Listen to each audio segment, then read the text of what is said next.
All right, all right. Hello, all you sports fans out there in podcast land, and welcome once again to another edition of Babbling Brooks, your new favorite podcast, where I, your host Brooks, try to bring you some of today's sports news with just a little twist of my point of view. Hope you're all having a great week so far. Happy Hump Day, one and all. And let's do a Wild Card Wednesday. Do this with no notes. Gonna mostly talk, of course, about last night's Major League Baseball All-Star Game. National League getting their first win since 2012, so breaking a losing streak there. Not a lot from the Braves, other than it was really cool seeing all the Braves get to play together, and all the infield Braves getting to play, other than Sean Murphy, and I guess catcher still counts as an infield. But they kept Orlando Garcia in the game in the fifth inning when they took most of the starters out by that point, and then they brought in the rest of the Braves infield: Matt Olson, Ozzie Albies, of course Austin Riley, and did a good job. A couple of good defensive plays, and nothing allowed in that inning. So good job for the Braves. Special moment. It had to be really cool for them because even Ozzie, who's been to a couple All-Star games, so has Austin. There's never been very many. I think I saw somewhere that there was like a combined 5 teammates for Ozzie Albies in his 2 previous All-Star appearances. So it's got to be kind of special. His best friend, at least baseball-wise, I'm pretty sure Ronald Acuna there, and the rest of his team. And I'm sure Ron Washington, Brian Snicker, wherever they were watching, I'm sure they enjoyed it. Even though, hitting-wise, the Braves didn't really do much. They were, I think, 1 of 11 overall. Austin Riley, the only Brave getting a base hit. But damn, man, Ronald Acuna was pretty damn close. First at bat of the game, I'm like, man, Acuna's going to hit a home run. I'm just feeling it. And he was like 1 foot away, maybe 2 feet away from the ball being out of the park. And even where it was hit, it shouldn't have been caught.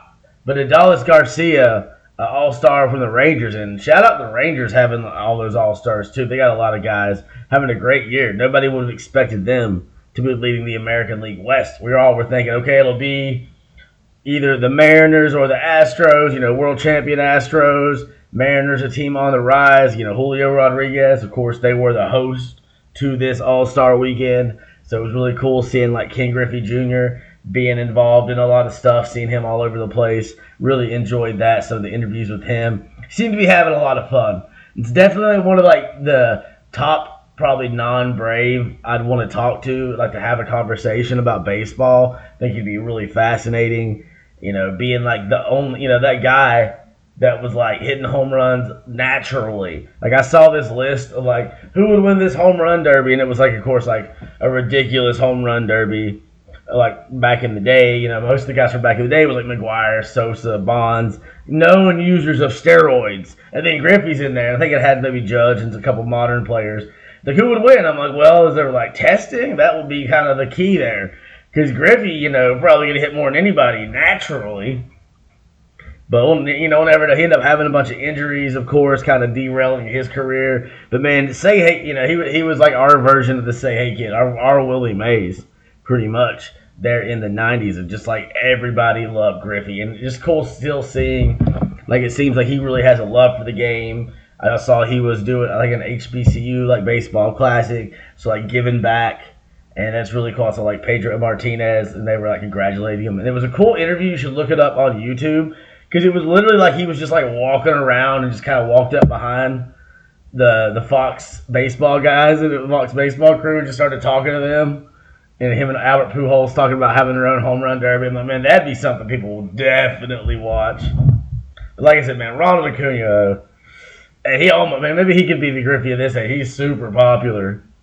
They do have their own JR there in, of course, Seattle with Julio Rodriguez wearing the number of the late great legend Hank Aaron, the home run king.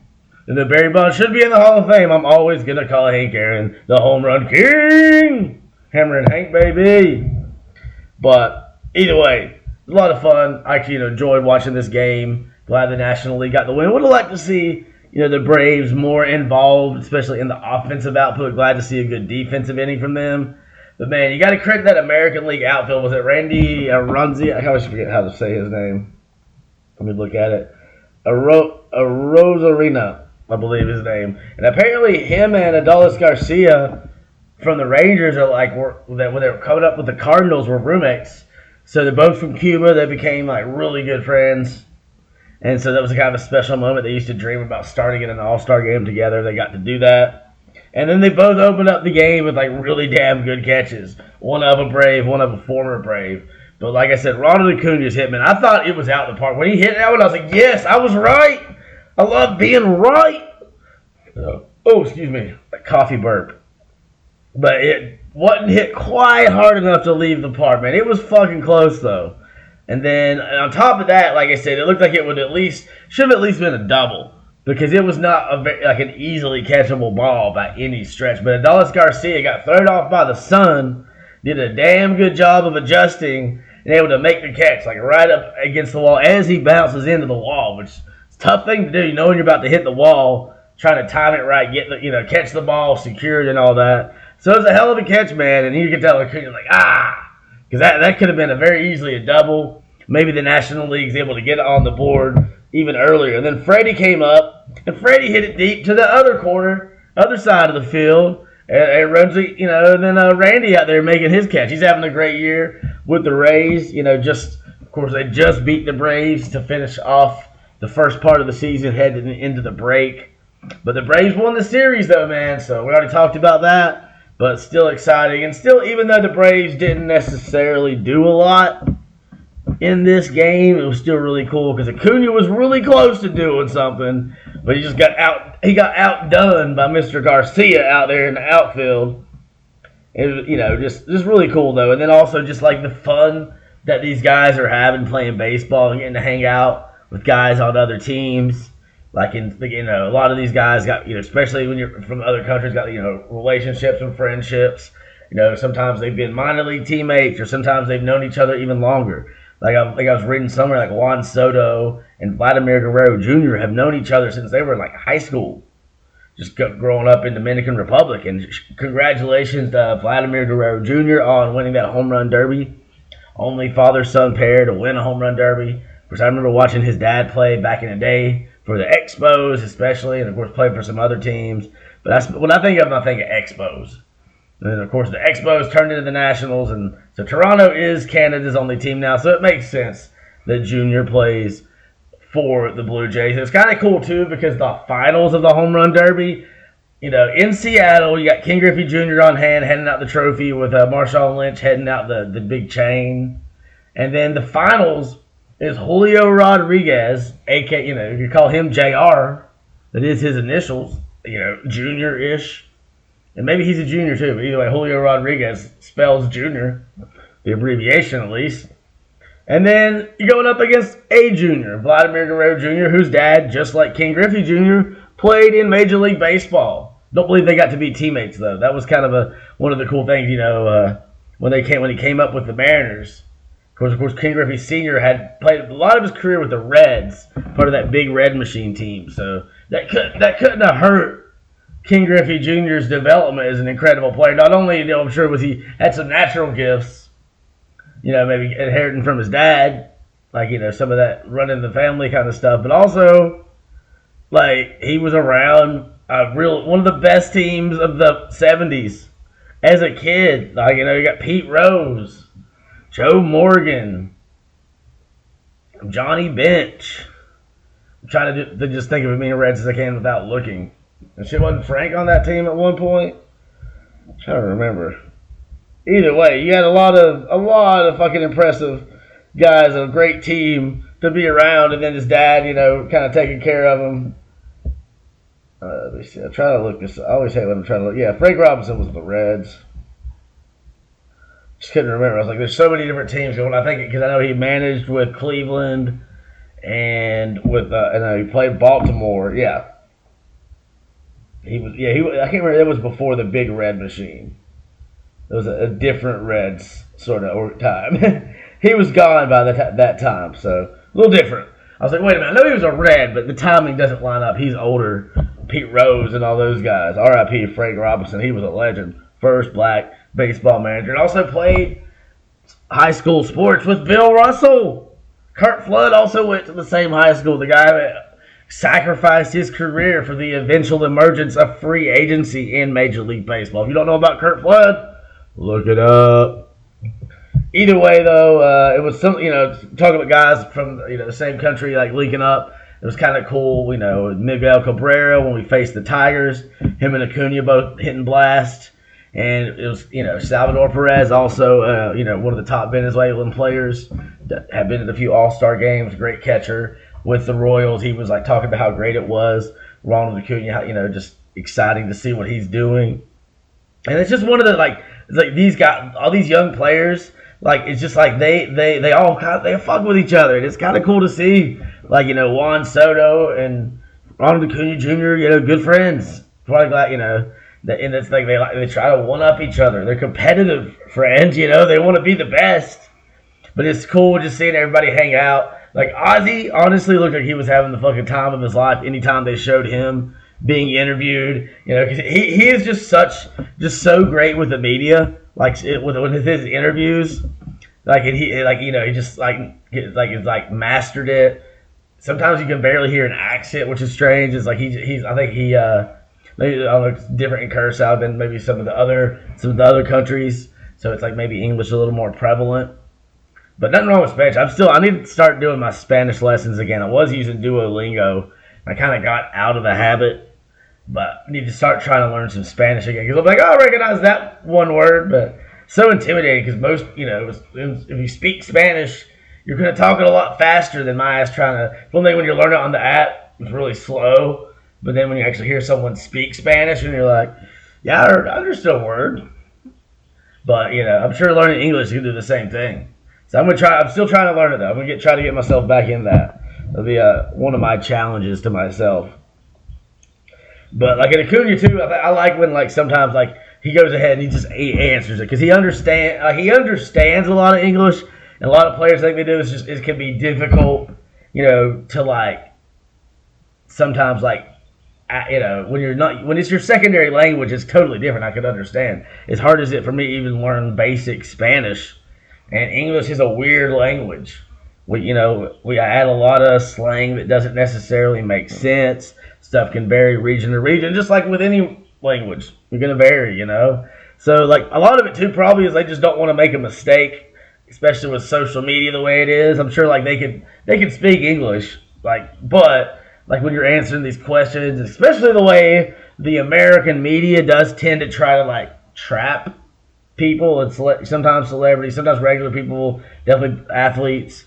You'll hear, the type of question that is asked almost, on purpose to drum up drama, to, try to drive up clicks, get people clicking on it because, regular stuff doesn't drum up. Get people clicking on shit. So you got to have some sort of, just something that grabs people, some sort of conflict, because that's the shit that sells.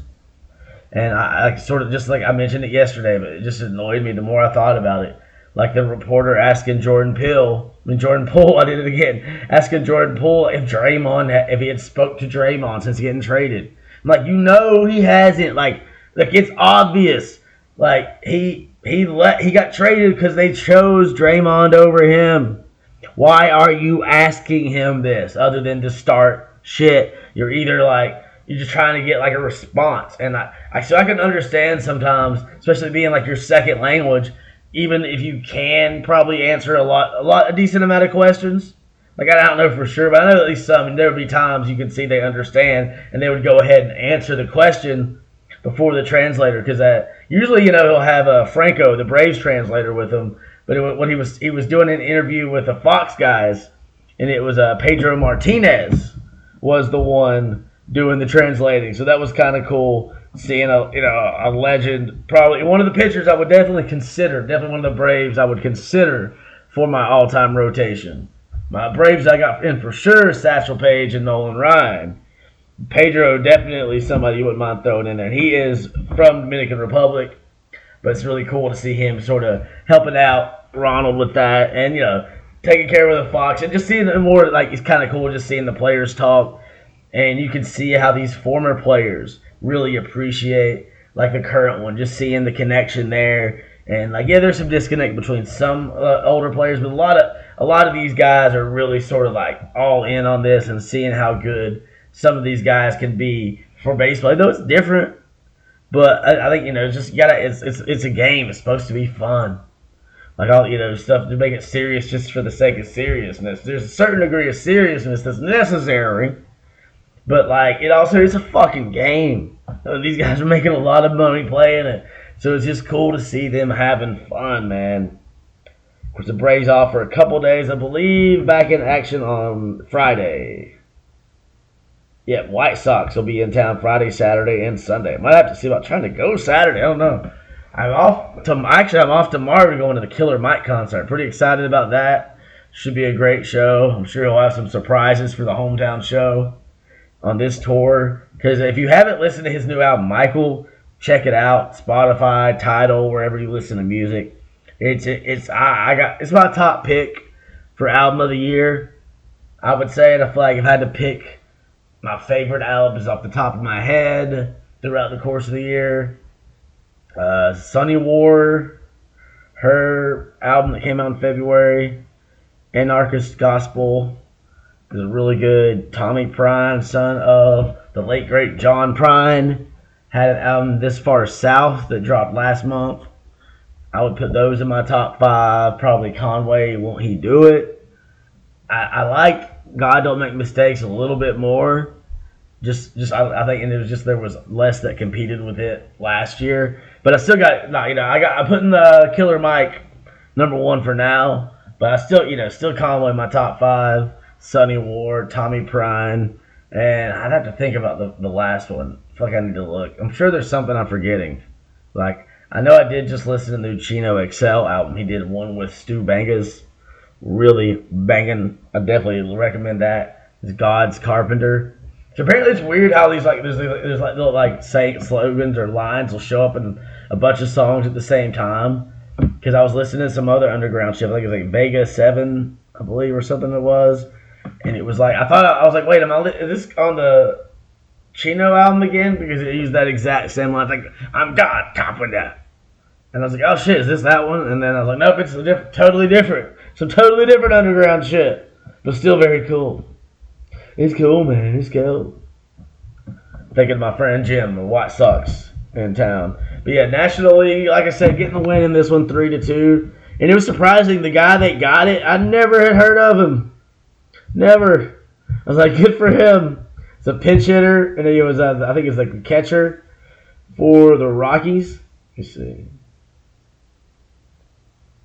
Now he was just DH in this one, but he pinch hitted in the 8th inning, hit a 2-run homer, and that was the winning score. I actually thought it was over the way they were talking, so I turned off volume and put the music back on, but nobody seemed to mind. And the Bo Bichette, son of Dante Bichette, who played for the Rockies back in the day, had an RBI to break a tie in the 6th inning for the American League. The 4th inning, he had Luis Arraez driving home with Martinez. Oh yeah, J.D. Martinez. I was like, who? I was thinking like position players. I'm still not used to him being in the National. I feel like he was been in the American League mostly. I wasn't with the Red Sox, but he got voted in as the DH for the National League from the Dodgers. He was 2-2 in this one. And Rez, had a great game as well. He's, on that chase for 400, man. The highest batting average at the break in, 80 years or something. He's 2-2 in this one. Braves, I really wish the Braves had got more hits, but still, it was really just cool them all being there. And the fact that Ronald was so damn close to knocking it out the park, it wasn't like they weren't putting bat to ball. Like, that's the great thing with Ronald. Some of the outs he's had are pretty quality outs. Like, you can't fault him for that one. He hit the ball where it should have been a hit. Should have been a double, man. It was in like a couple more feet. That's a home run. But Adolis Garcia was wanting to, he wanted to show off. And you can't blame him. He got skills like that, man. Just great catch. And it's cool. I'm glad the National League won, even though the Braves didn't necessarily do a whole lot. Still an exciting kind of all-star thing. Vlad Guerrero Jr. winning his first home run derby. Julio Rodriguez putting up record numbers in the first round of that. He had, 41 home runs the first round of the home run derby, more than anyone had ever had in a single round. Kind of ran out of steam, felt like, with the finals there going up against Vlad. But still, incredible performance, especially in front of that crowd. Those fans were loving that. They sold that place out for the All-Star game. Seattle seems like a great sports town. They deserve to get the Sonics back. They're very into their Seahawks. I'm not a Seahawks person at all. Definitely for the Sonics if they come back, just because I'd love to see that. And then the Mariners, I always kind of have a place for, just because the days of watching Griffey when I was a kid. Of course, Edgar Martinez. Of course, we had J.D. Martinez DH in this game for the National League, but Edgar Martinez, famous DH back in the day, he played some third base for the Mariners, and that special team they had back when they had the Kingdome Stadium. King Griffey Jr., Alex Rodriguez, Jay Buhner, also known for George Costanza's dad yelling at George Steinbrenner on the Seinfeld about it. Why did you trade Buhner? But so it was really cool to see. And then also it's kind of funny, the fans, both times Shohei Ohtani came up to bat in the game, they come to Seattle, come to Seattle. I don't know how they chanted it, but they did come to Seattle chant. And, everybody's watching, Shohei, because if a lot of people feel like if the Angels start to fall out of contention, they could very well trade Shohei, because it doesn't seem like he's going to come back. Most people think that he would have signed an extension, most of what I've heard at least. If he that would have already happened if they were going to keep him around, and maybe he's waiting to see what they do, and he says he wants to win. That's becoming more and more important to him every season. So maybe if that's true, if he wants to win, maybe money isn't the most important thing. Then he could end up maybe the Braves have a shot. Probably not, because even regardless of him saying that, he's going to get paid. Somebody's going to pay the dude. Just imagine a situation where we had him replace Charlie Morton and Marcell Ozuna, in the rotation and at DH. It'd be an improvement both sides. The question is, how long can he realistically pitch and hit? Babe Ruth's the only other guy that's really done it at this, anything close to this, and it was totally different. But Babe Ruth eventually just started playing in the outfield. Normally you have to choose, and he's made it farther than most, pretty much anybody else without having to choose yet. But to me, eventually in his career, the question isn't more if, it'll be a when. Because, unless he has a very short career, he's not going to be able to do, 20 years and 15 years of that shit. But, how many years can he do? I don't know, because we've never seen anyone like him. So that could be part of the thing. You don't want to give too much money too long term, because then maybe eventually he's only going to pitch or hit. But the thing is, he's not like he's just okay at both. He's one of the best at both, statistically. One of the top starting pitchers in baseball. One of the top hitters in baseball, leading the league in home runs, and also getting wins he can get on the mound. Is just, we've never seen it. Never. Closest thing is Babe Ruth, and that wasn't him, man. It wasn't the same. So I honestly, I just hope he doesn't go to the Mets specifically, the Dodgers or the Yankees. I don't want to see Shohei any of those teams. Seattle, I'd be cool with that. They got the legacy there. Of course, Ichiro Suzuki. I remember watching him back in the day as well. That was a Mariner I forgot to mention. And some connections there. But that, and number one, that's also not a rival. And I like the Mariners. And that would be an interesting, him and Julio Rodriguez in the same lineup. We also got George Kirby, up-and-coming pitcher. Luis Castillo, also an all-star pitcher. You have that rotation. So that's what, if he doesn't stay with the Angels, which it just doesn't seem like it's going to happen. They've had Mike Trout not been able to win. And right when they're competing, they're second in the American League West, I believe, or third in the American League West. Now Mike Trout's going to be out for a couple months. How will the rest of the team respond? Shohei dealing with some finger soreness. Like, if they fall out of contention, which wouldn't be that surprising considering the Mariners are behind them. That wouldn't be that surprising. Like, if they start falling out of contention, do they make the trade? Because otherwise you risk losing, like, the best player in the fucking world for nothing. And you don't want to do that. If you can get a haul, you want to get a haul. If you're the Angels, but you also just, you don't want to give your best player away. Like, sometimes, like, are you going to be able to get value enough? Because the fans, man, if you do a trade with Shohei and it doesn't seem like a certain type of trade that just doesn't look like you're getting enough, like, it can't be no John Collins trade, like, it's got to be like a big one. So I don't know if the Braves, what they could really do, unless they package some prospects or whatever. So I don't see the Braves getting them. I think it'd be kind of neat, but it's a pipe dream. It's a pipe dream, let's face it. But, like, the Mariners, I don't know. I haven't looked at their payroll, but that'd be cool. Some other fan chants that were interesting, apparently during the only Oakland A's representative, Rooker, when he was up to bat, the fans in Seattle were chanting "Sell the team." So cool to see some fan solidarity out there in the American League West.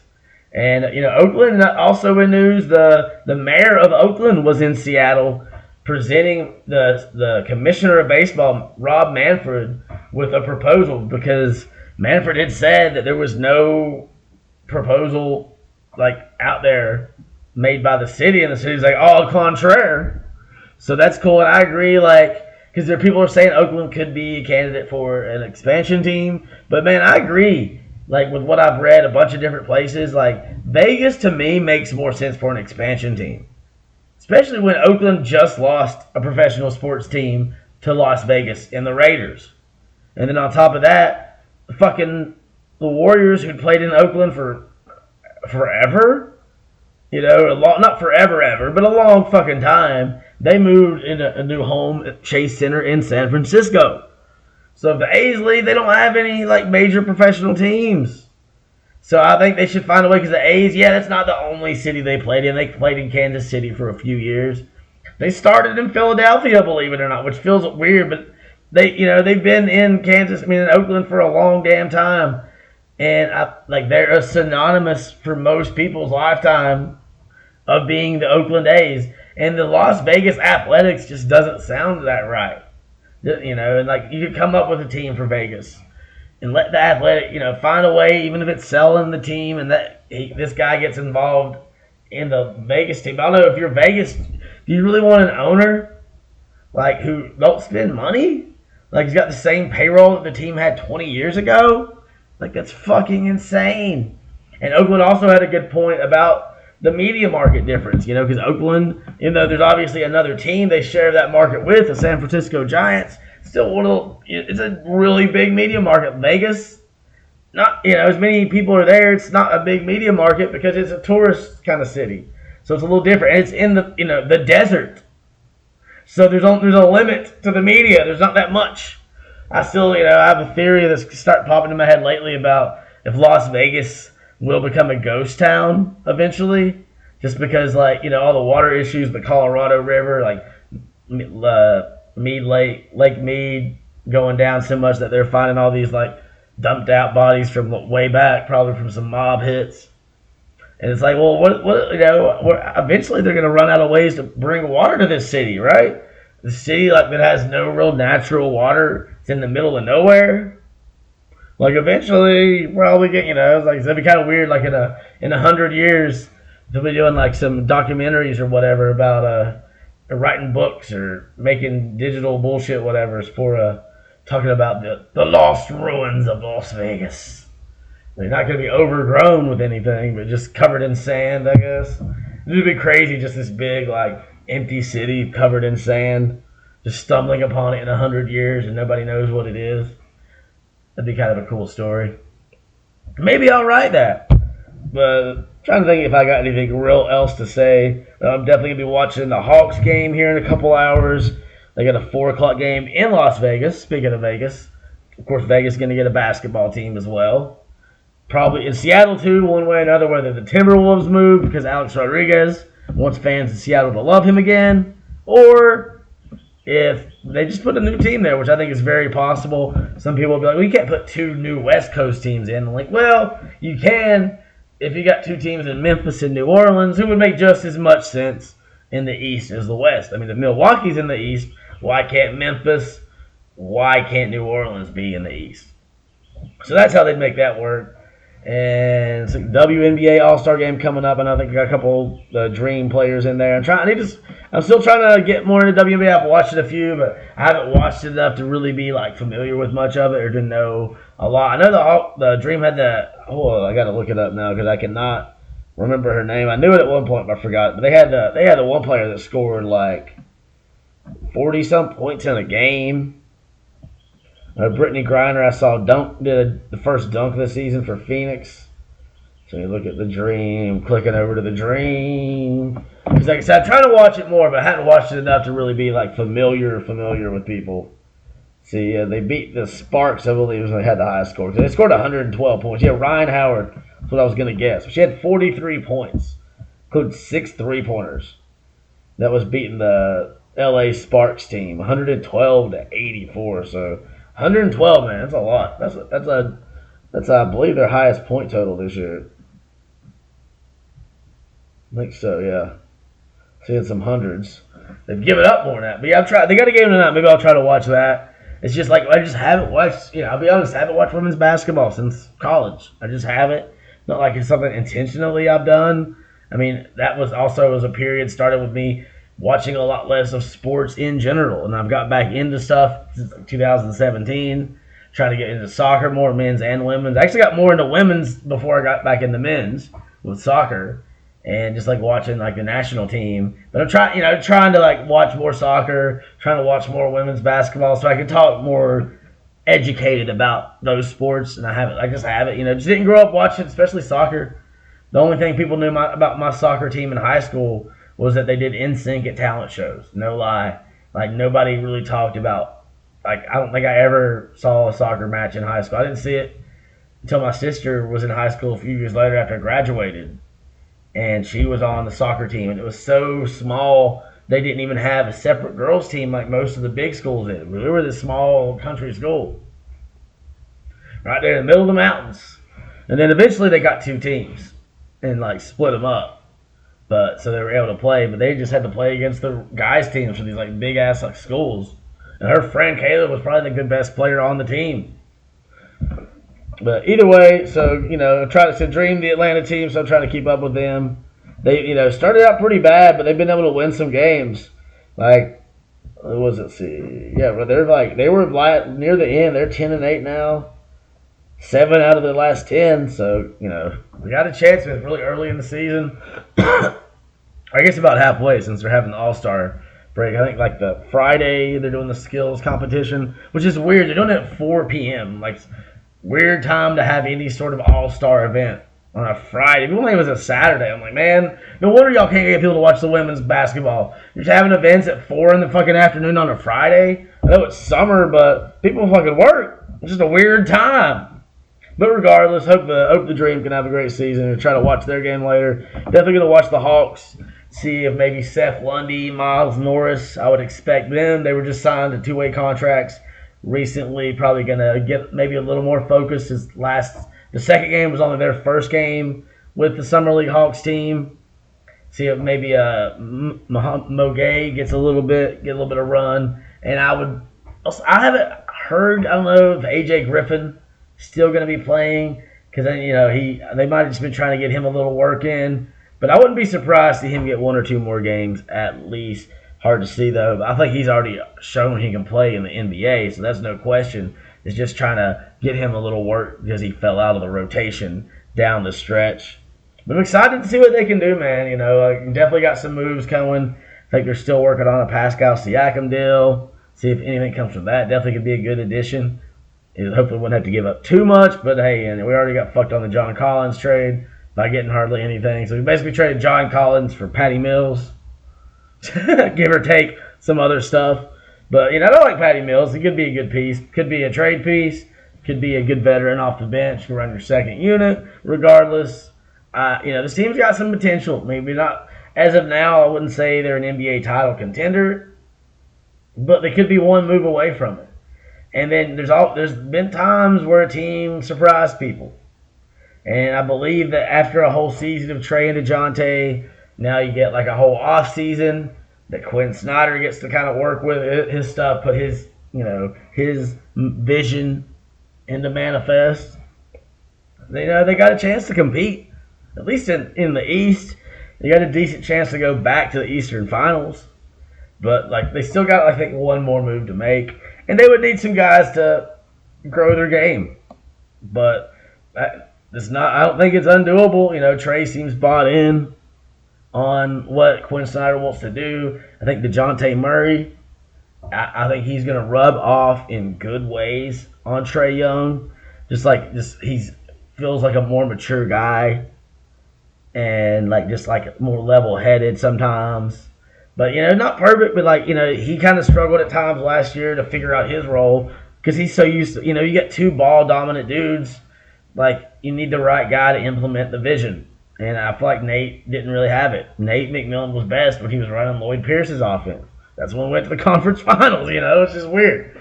And I liked Nate. I hated to see him go, but by the time he left, it was time. And he was over it too. And I would have preferred, I'll be honest, I've said it before, Ime Udoka. But obviously they should have looked into whatever went on in Boston and made sure it wasn't anything more than just a violation of workplace kind of stuff as opposed to something more nefarious, whatever. So, I feel like he would have been a better coach. Quinn Snyder's decent, but sort of like the Matt Rule hire with the Panthers, except for he actually has won at this level. He's just not won. He's consistently got that Jazz team to the playoffs. They weren't able to really do much in the playoffs, so that could be a concern. But everybody's got to win their first one sometime. Not everybody breaks through with their first job. And he did a really damn good job. Had a great record, great coach. So maybe he can, get this Hawks team, because it's not like they need to be totally turned around. You just got to figure out the right pieces and put it all together, man. But either way, that's going to be it for me today. I'm going to get out of here, come back. I'm going to try to do something tomorrow. I'm not sure what it'll be about. But I might not get a chance, just depends. Because I was going to go hiking today, but by the time I woke up, and it would have been going anywhere after eating breakfast, because I worked last night, it would have been I'm like, man, it's already 9. It was already 86, and it felt 91, and it was just going to get hotter. I was like, man, I don't feel like doing this the hottest part of the day. I'm going to risk it and just try to go to bed, reasonable time today, and wake up super early because I don't have to work tomorrow, just have the concert. And I'll get to sit down for it. My buddy's got tickets in the second row of the balcony. And it's at the Tabernacle. Great venue. I haven't sat down in the balcony to show at Tabernacle since I went to the Dave Chappelle, Jon Stewart stand-up tour, which was awesome. Great show. But did that. So the Killer Mike show's tomorrow, but I'm going to try to do a quick little hike. Probably go over on the west side, Cascade Springs Nature Preserve, which you haven't been to. If you're in Atlanta, check it out. It's a really, really cool little park. They've done some work. I know they were closed for a month ago. They just reopened, I believe. So looking forward to checking it out. I haven't been there in probably a year at least, maybe 2. But I like it because it's where it's kind of on the edge of the city, the outskirts almost. And it's a large kind of fenced in forested area. So I feel like I pretty much always see some deer there. I haven't seen anything other than usual wildlife. I did get a cool little picture of a hawk that was right in the little empty lot where there used to be a house that got tore down 20 some years ago at least. And sometimes I'll see it out of the corner of my eye, and this time I was actually able to see it chilling, looking outside my side window. But then of course he flew off. But I just think it's cool. Love it. Atlanta, city in the forest, man. And save the forest. You had to sign the Stop Cop City petition. You should probably do that. Get it on the ballot and let the people decide, because I feel like that's how it should be. leave it up to the people, not just these city council people who aren't listening to the people. And maybe the people will, not give us what we want. Got to remember, Buckhead is still part of the city. But I think it just don't seem like the right move, given this much money, to build like a little sort of playground. And, that's a whole other thing, though. But hey, man, I'm going to get off of here. I got to pee really bad. I've been holding it for like 10 minutes now. So I'm going to call it an episode. Hope y'all have a great day. Check back more in the next couple days. Get some more Babbling Brooks coming at you down. Peace out.